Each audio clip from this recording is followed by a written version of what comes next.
The candles flicker in the dim chapel as a mother kneels before the altar, tears streaming down her face. Her child lies in the hospital, fighting for life. She whispers words that have been spoken for 2,000 years, words that have moved mountains and healed the broken. What she's about to discover will change everything she thought she knew about the power of prayer to the Most Blessed Sacrament. If you've ever felt desperate, if you've ever needed something so urgently that your heart aches with the weight of it, stay with me. What I'm about to share with you has transformed countless lives across centuries. But first, if this message resonates with your soul, please hit that like button, share this video with someone who needs hope today, and subscribe to our channel for more powerful prayers and spiritual guidance. The Most Blessed Sacrament holds secrets that many Catholics never fully understand. Tonight, you'll discover why saints throughout history turned to this sacred presence in their darkest hours, and why their prayers were answered in ways that defied human understanding. But here's what most people don't realize about praying to the Blessed Sacrament. It's not just about asking for favors. There's a deeper mystery at work, one that connects you directly to the heart of Christ in ways that ordinary prayer cannot achieve. And the woman in that chapel? She's about to experience something that will shake her faith to its very foundation. Picture this scene: a small tabernacle, golden and ornate, sitting quietly in a corner of your parish church. Inside rests what appears to be simple bread, but Catholics believe something extraordinary has occurred.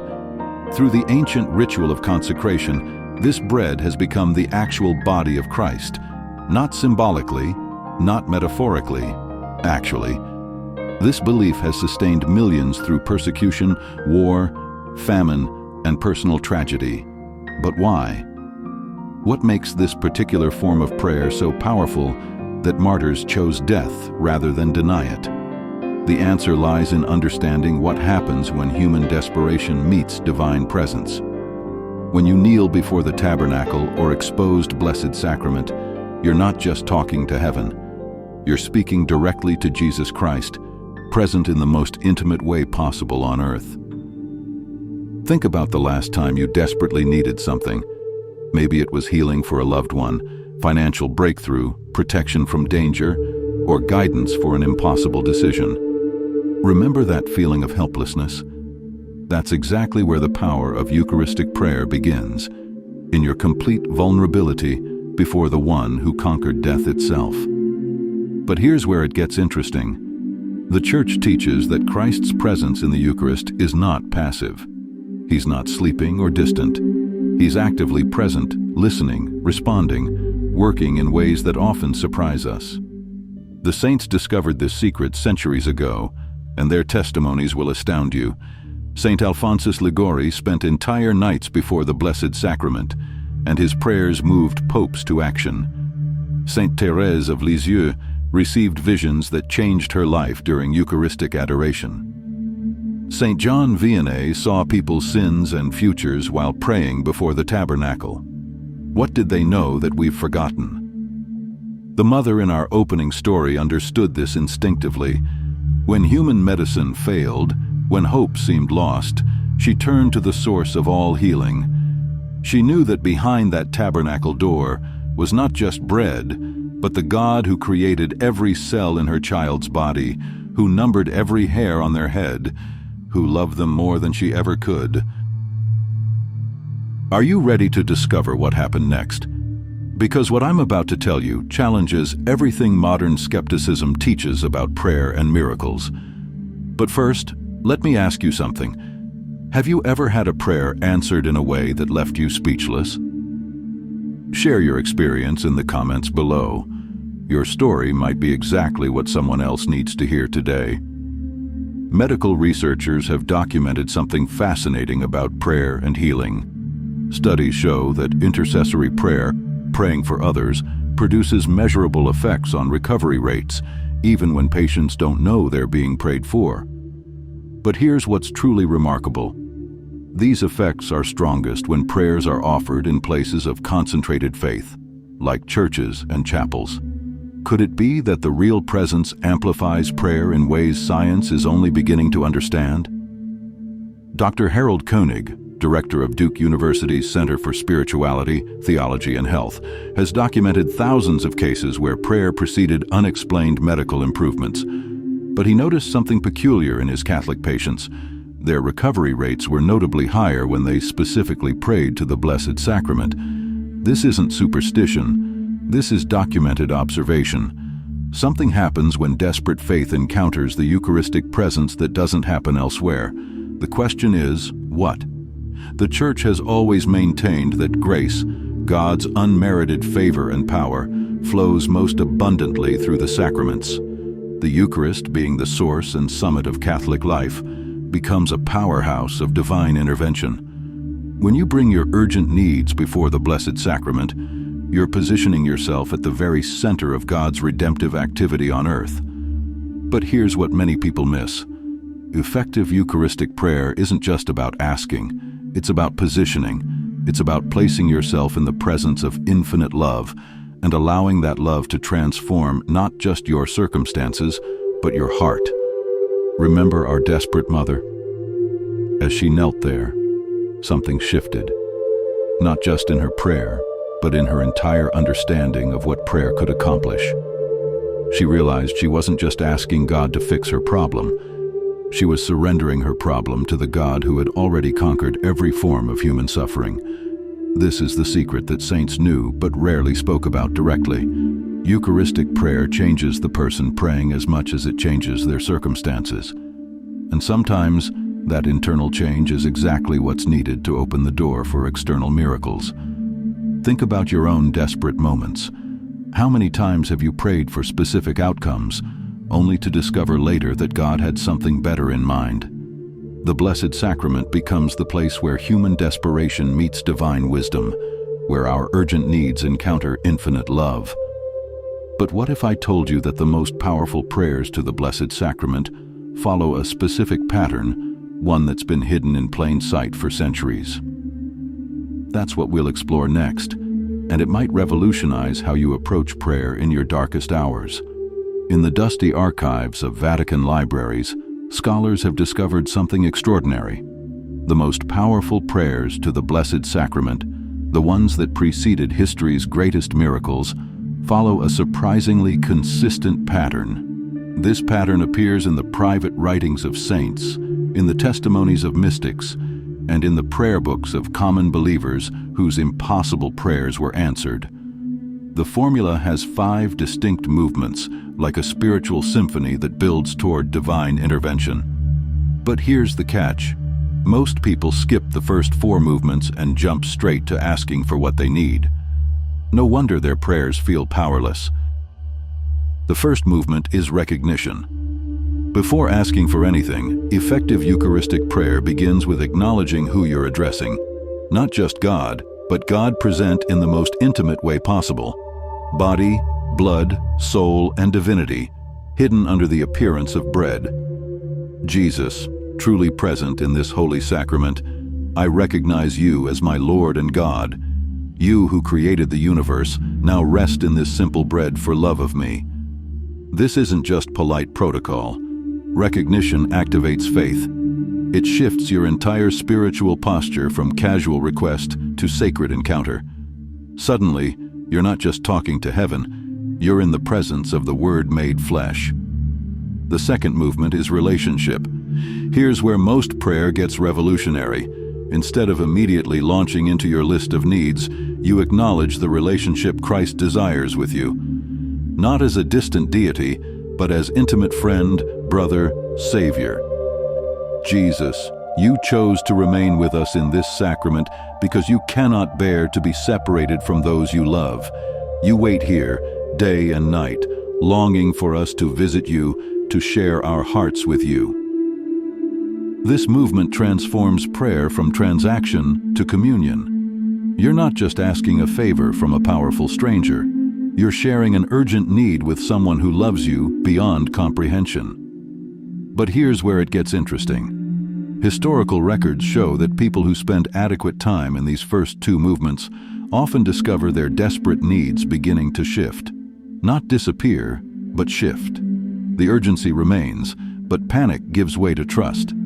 Our mother in the chapel experienced this firsthand. As she acknowledged Christ's real presence and intimate love, her frantic prayers began to change. She was still desperate for her child's healing, but desperation was no longer consuming her. Love was. Are you starting to see why this ancient formula is so powerful? We're not even at the asking part yet, and already transformation is occurring. But wait until you discover the third movement. It's where human impossibility meets divine possibility. The third movement in this ancient prayer pattern is perhaps the most difficult for modern believers. Surrender, not giving up, but giving over. There's a massive difference, and understanding it could revolutionize your prayer life. Surrender in Eucharistic prayer means presenting your urgent need, while simultaneously releasing your grip on the specific outcome you want. It sounds contradictory, but it's actually liberating. You're acknowledging that the God present in the Blessed Sacrament sees a bigger picture than you do. Jesus, I bring before you my desperate need for, mention you our specific request. You know the urgency in my heart, the fear that consumes my thoughts. I trust that you love person or situation even more than I do. I surrender this burden to your sacred heart, knowing that your will is always motivated by perfect love. This movement often triggers the deepest spiritual breakthroughs. Why? Because surrender creates space for God to work in ways you never imagined. When you stop dictating exactly how God should answer your prayer, you open yourself to answers that exceed your wildest hopes. Historical accounts reveal that many of the Church's most celebrated miracles occurred after this moment of surrender. The Blessed Mother's apparitions at Lourdes, the miraculous healings at Fatima, countless personal miracles documented in canonization processes. They often followed moments when believers released their desperate grip on specific outcomes and trusted God's larger plan. But surrender isn't passive resignation, it's active trust. You're not saying, I don't care what happens. You're saying, I trust that you care more about this situation than I ever could, and your love will find a way. Our chapel mother reached this point as her child's condition worsened. Every human solution had failed. Medical intervention wasn't working. Her desperate prayers for specific healing weren't changing anything. But in that moment of deepest surrender, something profound occurred. She realized that her child's life was already held in hands more loving than her own, the same hands that had been pierced for love of that child, that had blessed bread and wine into his own body and blood, that had conquered death itself. In surrendering her desperate need, she didn't lose hope. She found it. The fourth movement builds on this surrender, and it's where many people experience their first taste of the peace that surpasses understanding. But it's the fifth movement where the real power is unleashed, where human prayer becomes supernatural intervention. Can you feel how this ancient pattern is different from ordinary prayer? How it transforms both the person praying and the circumstances they're praying about? Share in the comments if you've ever experienced this kind of transformative surrender in your own prayer life. The fourth movement is petition, but not the kind of asking most people associate with prayer. This is petition rooted in relationship, recognition, and surrender. It's asking that flows from love rather than desperation, from trust rather than fear. Jesus, present in this most blessed sacrament, I ask not as a stranger seeking favors, but as your beloved child coming to a Father who has already proven his love by dying for me. I petition you for specific need, knowing that your heart beats with love for all involved. Notice the difference? You're still asking for specific things, healing, provision, protection, guidance, but you're asking as someone who already knows they're loved, who trusts that love will find the best way forward. This kind of petition has moved mountains throughout church history. Saint Monica petitioned for her son Augustine's conversion for 17 years, never giving up, never losing faith. Saint Rita petitioned for her violent husband's transformation, trusting that divine love could reach even the hardest heart. Saint Zélie Martin petitioned for her daughter's religious vocations, and 4 of them became nuns, including Saint Thérèse. But here's what makes Eucharistic petition uniquely powerful. You're not just sending prayers up to heaven, you're placing your petitions directly before the physical presence of Christ on earth. The same Jesus who healed the blind, raised the dead, and calmed storms is present in that tabernacle, listening to your urgent needs. Our mother's petition began to change as she moved through this pattern. Instead of desperately bargaining with God, "I'll do anything if you heal my child," she found herself asking from a place of deep trust, "Jesus, you love this child even more than I do. Show your love in the way that brings the greatest good." That shift in petition often triggers the most remarkable answers to prayer. When we stop trying to manipulate divine outcomes and start trusting divine love, we position ourselves to receive answers that exceed our expectations. But the 5th movement is where the real transformation occurs, where human prayer becomes supernatural intervention. It's also the movement that most people skip entirely, which explains why their prayers often feel powerless. The 5th movement is praise and thanksgiving, but not the kind you might expect. This isn't thanking God after your prayer is answered. This is thanking God before you see any change in your circumstances. It's praising Him for who He is, regardless of what He does for you. This movement separates mature faith from immature faith. Anyone can thank God when prayers are answered, but thanking God while the crisis continues, praising Him while circumstances remain desperate, that's the kind of faith that moves heaven and earth.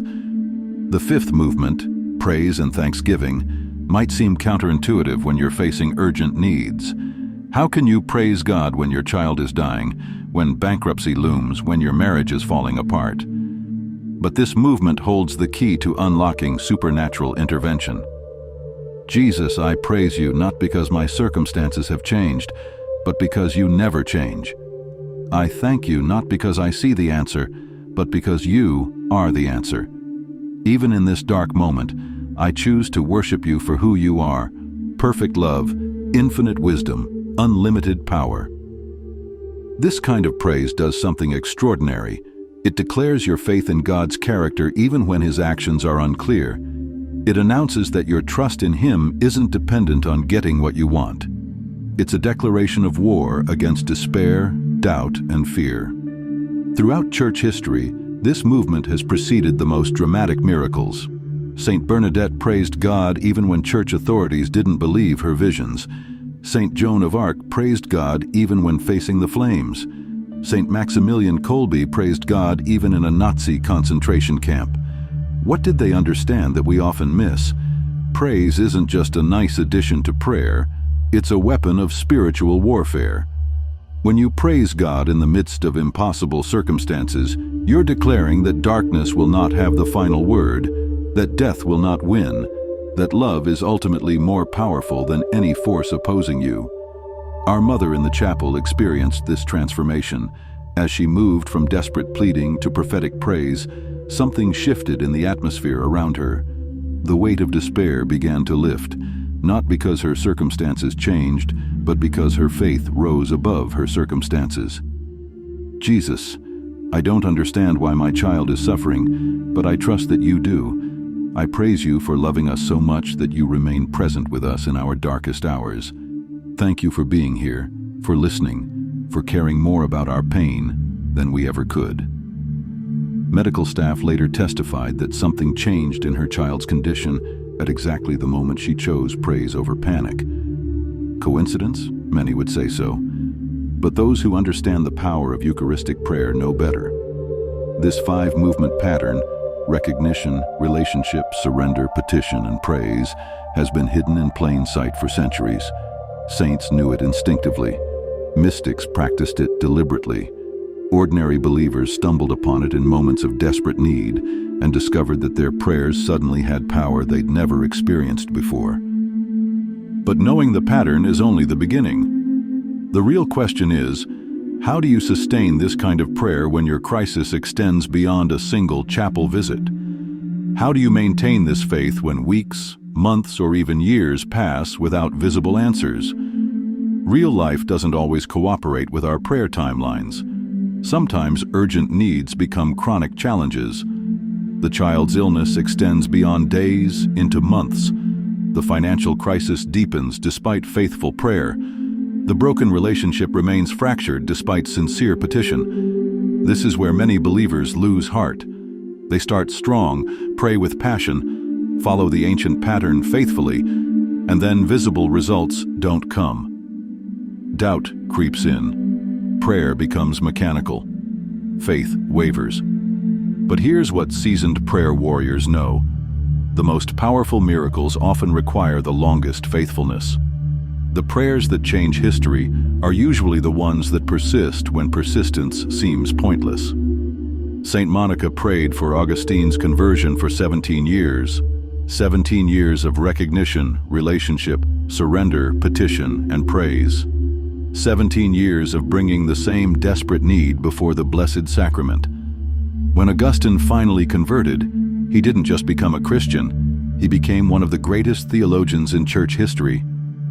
What sustained Monica through 17 years of apparently unanswered prayer? The same thing that sustains all long-term prayer warriors, the understanding that prayer changes the person praying even when it doesn't immediately change circumstances.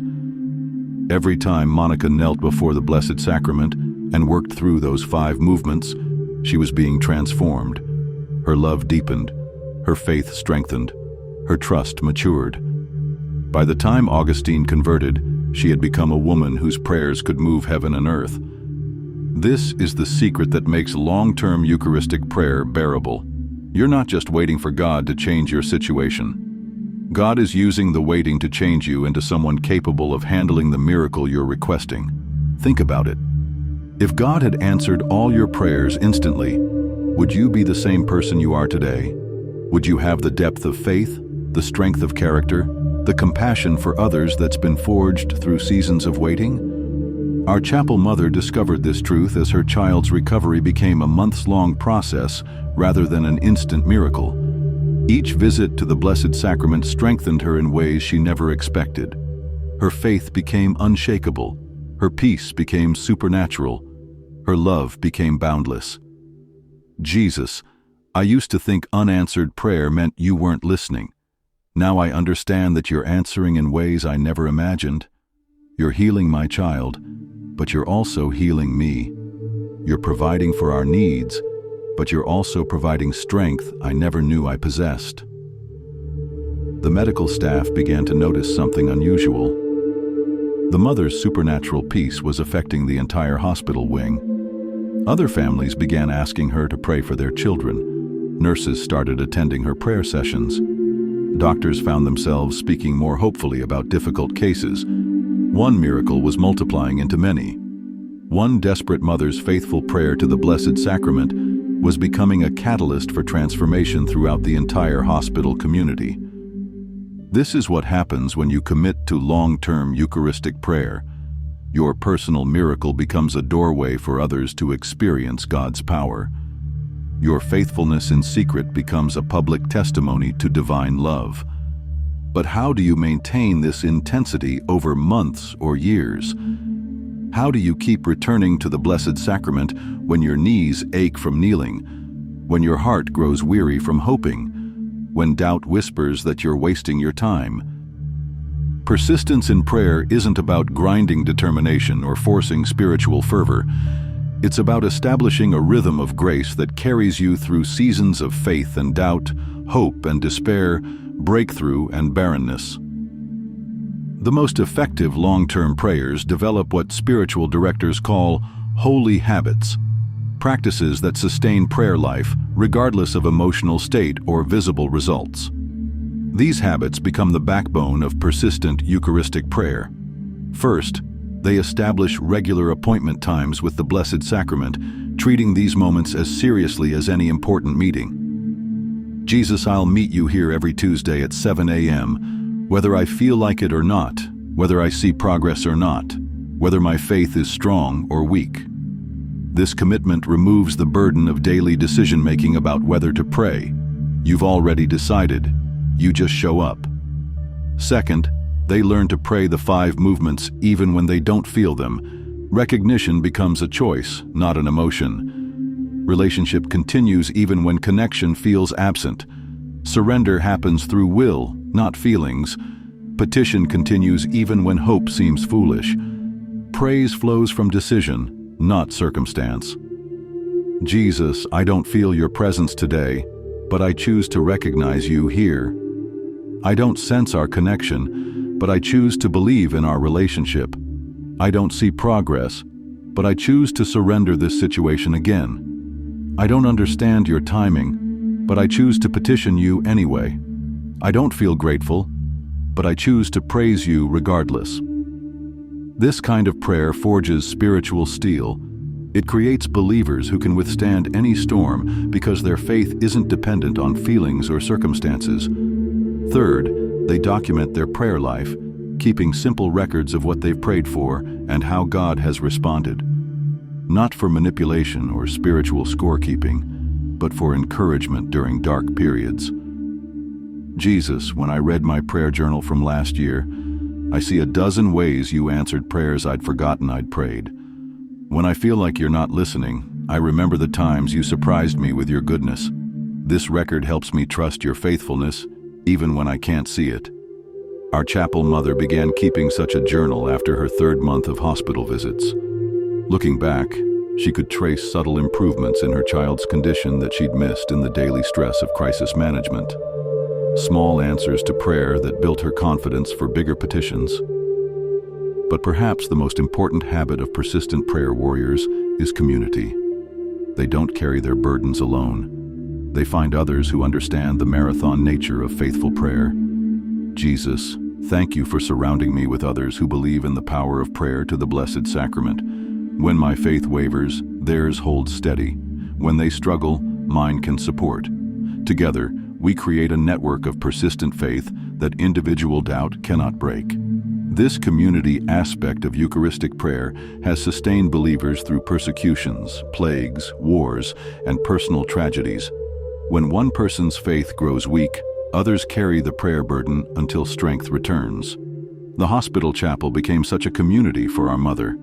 Other families facing medical crises began joining her prayer sessions. Together they created a rhythm of persistent faith that individual despair couldn't shatter. What they discovered changed everything they thought they knew about how God answers prayer. The timing wasn't random. The methods weren't arbitrary. There was a divine intelligence at work that exceeded their understanding, but never ignored their faithfulness. After months of faithful prayer to the Blessed Sacrament, patterns begin to emerge. Not patterns you can manipulate or predict, but patterns that reveal the beautiful complexity of how God orchestrates answers to persistent prayer. The hospital chapel community began to notice these patterns as their prayer life deepened. Answers came, but rarely in the ways they'd requested. Healing occurred, but often through unexpected medical breakthroughs rather than instant miracles. Provision arrived, but through surprising sources rather than obvious channels. Jesus, you're teaching us that you answer prayer like a master composer writing a symphony. Each note serves the larger melody. Each phrase contributes to the overall harmony. What seemed like silence was actually preparation for the next movement. Medical professionals began documenting what they were witnessing. Recovery rates in the hospital wing near the chapel were statistically significant, not just for the patients whose families prayed, but for all patients in that section of the hospital. Dr. Sarah Chen, the head of pediatric oncology, started attending the prayer sessions out of curiosity. What she discovered challenged her scientific worldview while strengthening her cultural faith background. There's something happening here that medical training doesn't account for, she confided to colleagues. The atmosphere in this wing has changed. Hope is stronger. Peace is more prevalent. Even terminal cases are experiencing better quality of life. The prayer community realized they were witnessing something unprecedented. Their individual prayers to the Blessed Sacrament were creating a collective field of grace that affected everyone in the vicinity. Personal petition was becoming corporate transformation. This discovery revolutionized their understanding of Eucharistic prayer. They weren't just asking God to intervene in specific situations. They were creating space for divine presence to permeate their entire environment.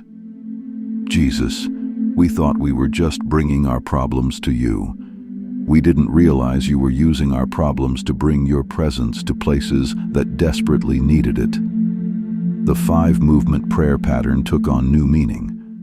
Recognition wasn't just acknowledging Christ's presence in the Blessed Sacrament.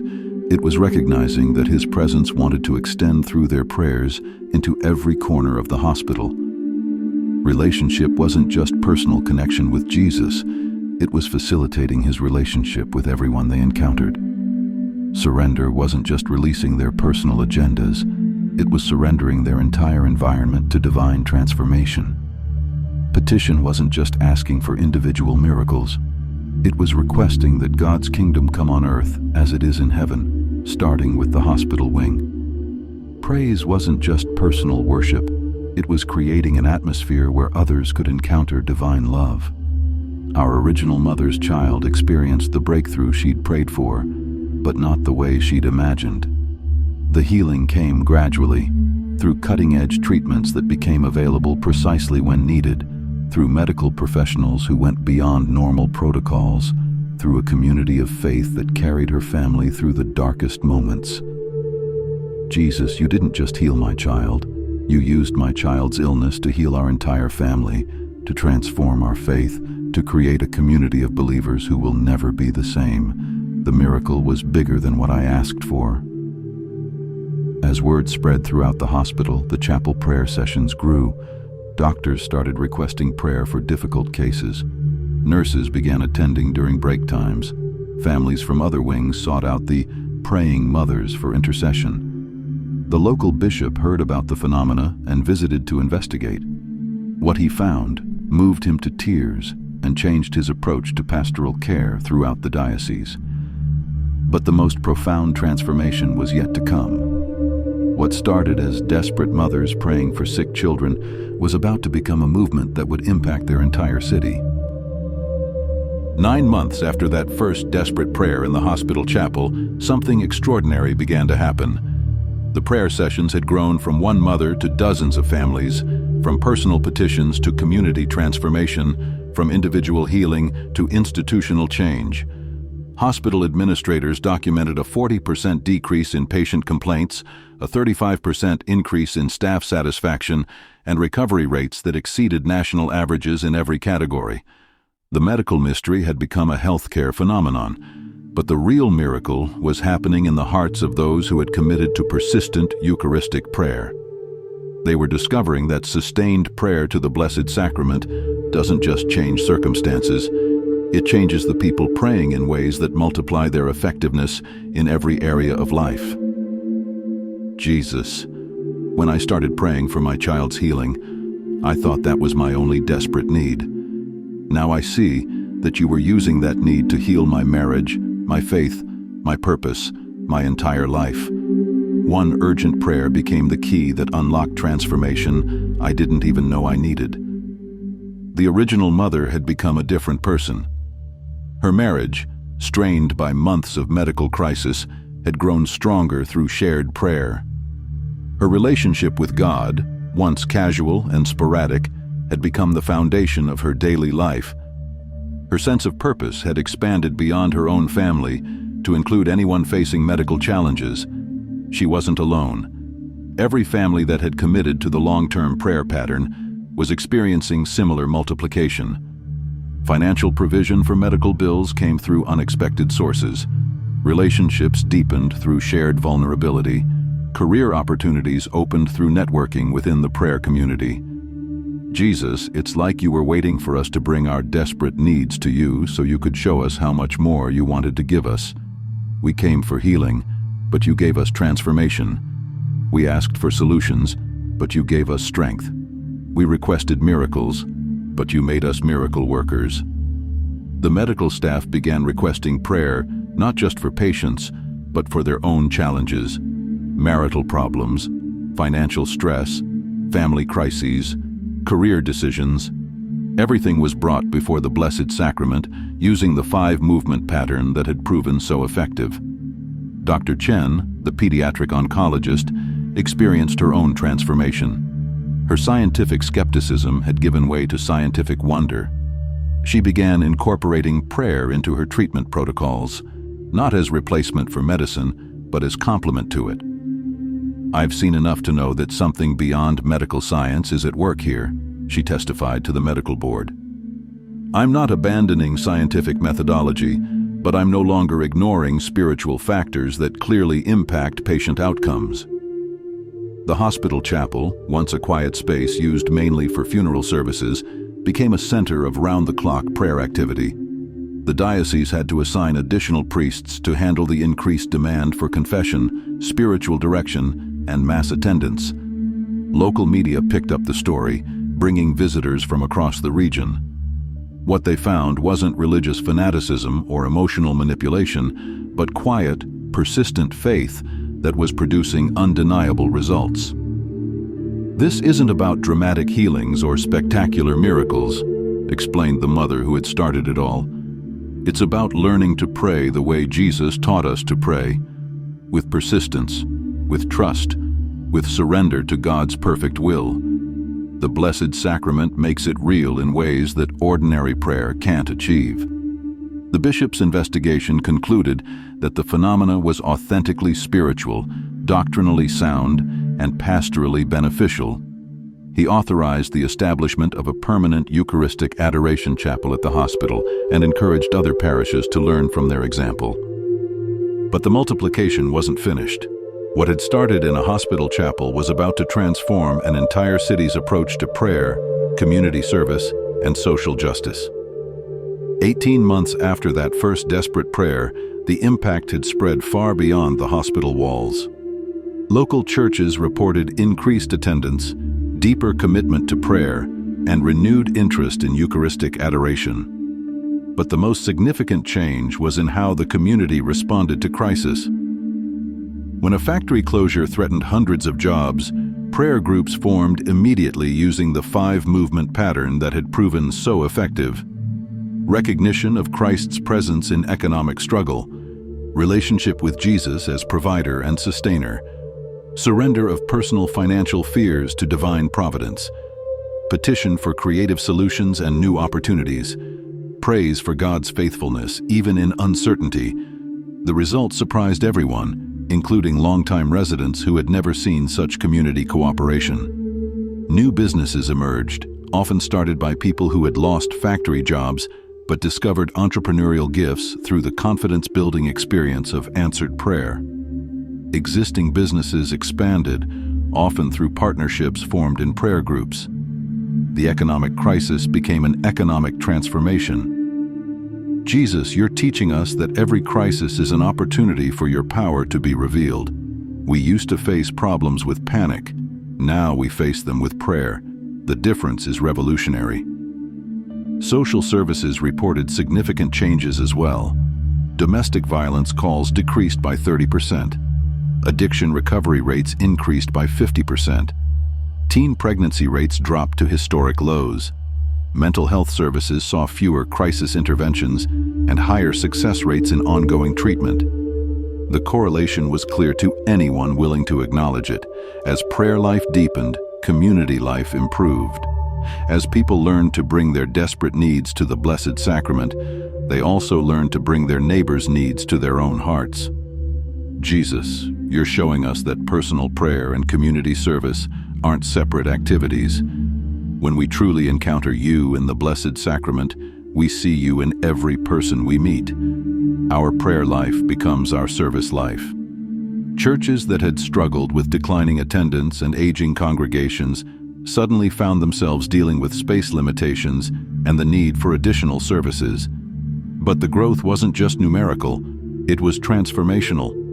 New members weren't just adding names to registry lists, they were adding energy to community outreach, expertise to parish ministries, and passion to social justice initiatives. The interfaith community took notice as well.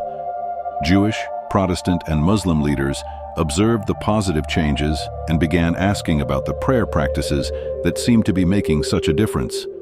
The Catholic community found itself in the unexpected position of teaching prayer to other faith traditions.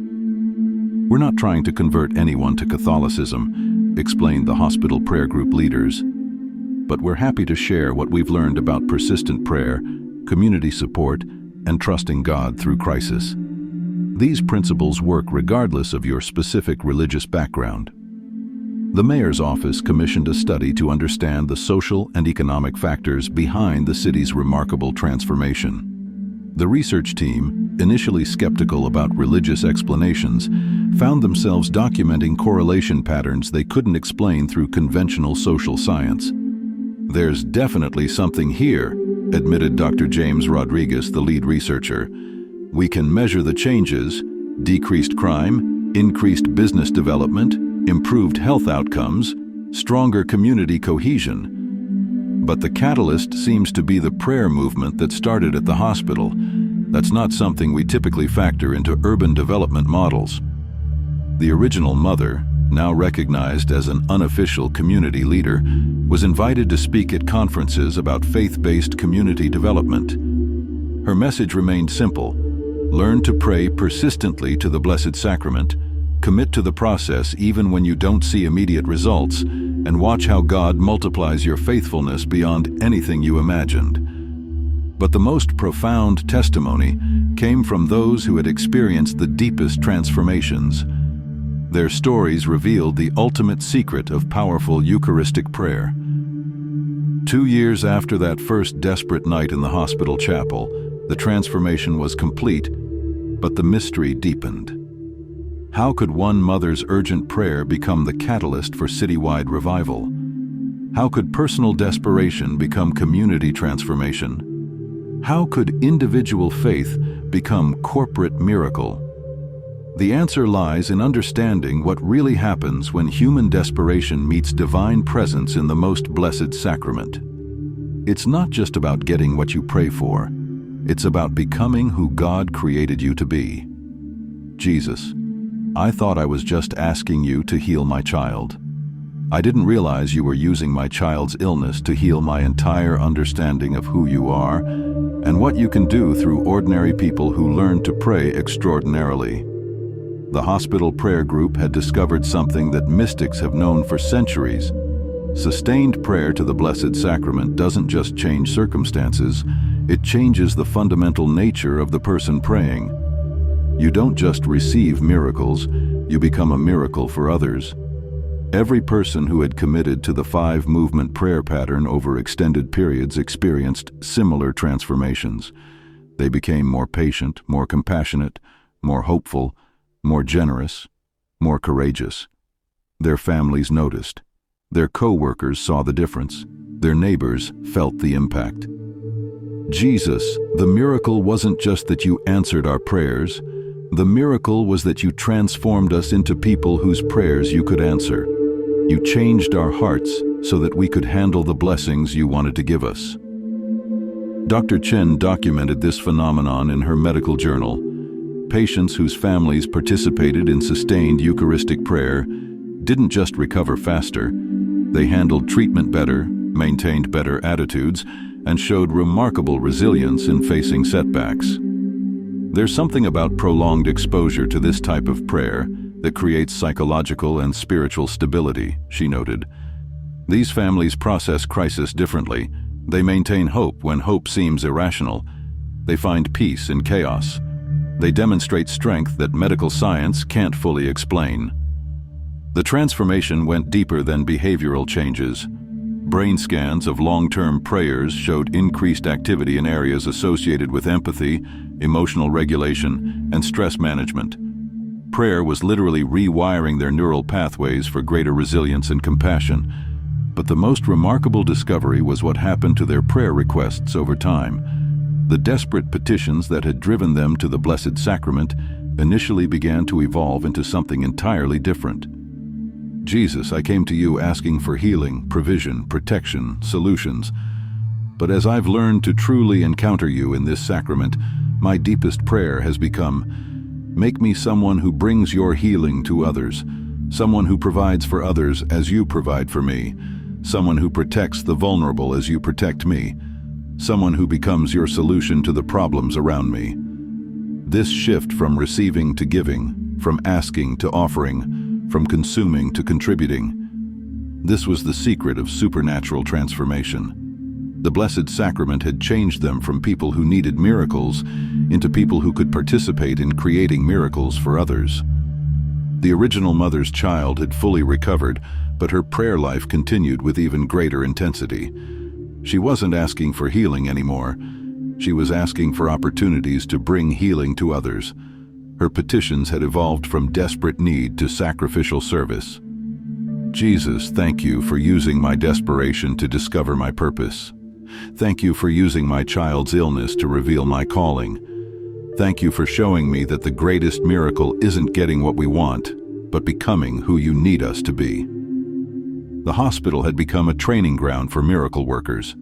Families arrived in crisis and left as agents of transformation. The prayer pattern that had started with personal desperation had evolved into a discipleship program that was changing lives across the region. Churches began sending members to learn from the hospital prayer community. Seminaries invited the group to teach courses on practical prayer. Retreat centers incorporated their 5-movement pattern into spiritual direction programs. But the story wasn't over. The most profound chapter was yet to be written, and it would reveal the ultimate purpose of powerful prayer to the Most Blessed Sacrament. 5 years later, the hospital chapel had become a pilgrimage destination. Families from across the country came to learn the prayer pattern that had transformed a community. Medical professionals traveled from other states to study the integration of spiritual and physical healing. Researchers continued documenting phenomena that challenged conventional understanding of prayer's effectiveness. But the most important visitors were the children who had grown up in this environment of persistent faith. They had witnessed their parents' transformation from desperate supplicants to confident intercessors. They had seen ordinary people become extraordinary through sustained prayer to the Blessed Sacrament. Jesus, the children who grew up watching us pray, are now young adults who know how to pray. They've seen what happens when people commit to seeking you persistently. They've witnessed the power of the Blessed Sacrament to transform not just individuals, but entire communities. These young people were entering colleges, careers, and marriages with a foundation of faith that their parents' generation had to learn through crisis.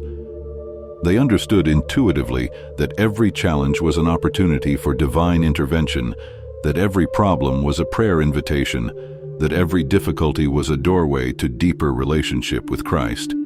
The original mother's child, now a teenager, had decided to pursue medical missions. The experience of being healed through community prayer had shaped a life purpose of bringing healing to others. But more than career choice, it had created character that would sustain lifelong service. Mom, watching you pray for me taught me that love never gives up, that faith always finds a way, that God uses our worst moments to create our best opportunities. I want to live that truth for other families facing what we faced. The hospital prayer community had evolved into a network of prayer centers throughout the region. Each followed the same 5-movement pattern, each focused on the Blessed Sacrament, each committed to persistent faith regardless of immediate results. The multiplication continued to accelerate. Dr. Chen had been promoted to regional medical director, partly because of her innovative integration of spiritual and medical care.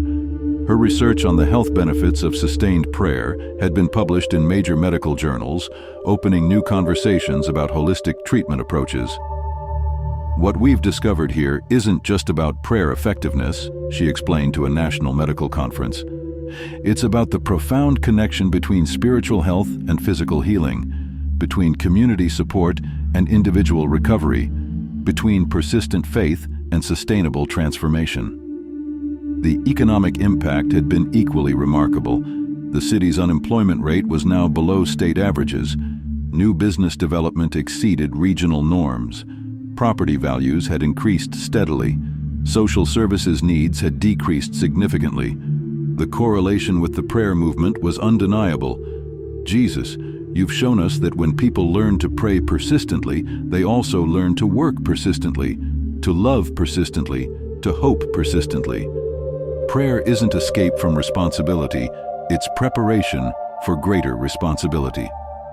National media had covered the story multiple times, always struggling to explain the connection between prayer and community transformation. Secular reporters found themselves documenting spiritual phenomena they couldn't easily dismiss or explain. The bishop had commissioned a formal study of the prayer movement for potential diocesan implementation. The Vatican had sent investigators to examine the theological soundness and pastoral effectiveness of the practices.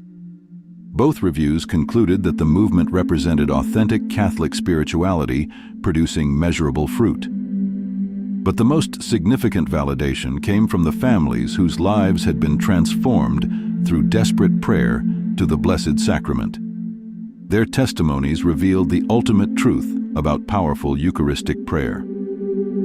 10 years after that first desperate night, the original mother stood before the same tabernacle where her journey had begun. The chapel had been expanded twice to accommodate the constant flow of visitors, but the golden tabernacle remained unchanged, still holding the same Jesus, still emanating the same presence, still waiting with infinite patience for desperate hearts to discover his power. Jesus, when I first knelt here, I thought the miracle I needed was outside of me, healing for my child, change in my circumstances, solutions to my problems. Now I understand that the greatest miracle was what you did inside of me. You transformed a desperate mother into a woman of faith into an instrument of healing into a teacher of prayer. The transformation was complete, but the mystery had deepened. How could one encounter with the Blessed Sacrament create such far-reaching change? How could personal prayer become community revival? How could individual faith become generational legacy? The answer had been hidden in plain sight throughout the entire journey. The power of prayer to the Most Blessed Sacrament isn't ultimately about getting what you want from God. It's about discovering what God wants to do through you.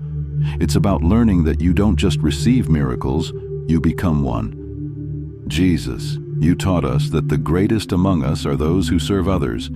The most powerful prayers aren't about what we can get from you, but about what you can give through us. The Blessed Sacrament isn't just your gift to us, it's your invitation for us to become gifts to others. This understanding revolutionized everything about how the prayer community approached their relationship with God. They still brought urgent needs to the Blessed Sacrament. They still followed the 5-movement pattern. They still persisted through long seasons of apparent silence. But their ultimate goal had shifted from receiving to giving, from being blessed to becoming blessings. The hospital had become a teaching hospital, not just for medical training, but for spiritual formation. Medical students learned to integrate prayer into patient care. Nursing programs included courses on spiritual support for families in crisis. Administrative staff received training on creating environments that support both physical and spiritual healing. Jesus, you've shown us that healing isn't just about fixing what's broken. It's about creating spaces where your presence can transform everything it touches. The hospital has become what every healthcare facility could become, a place where people encounter not just medical treatment, but divine love. The prayer movement had spread to other cities, other states, other countries.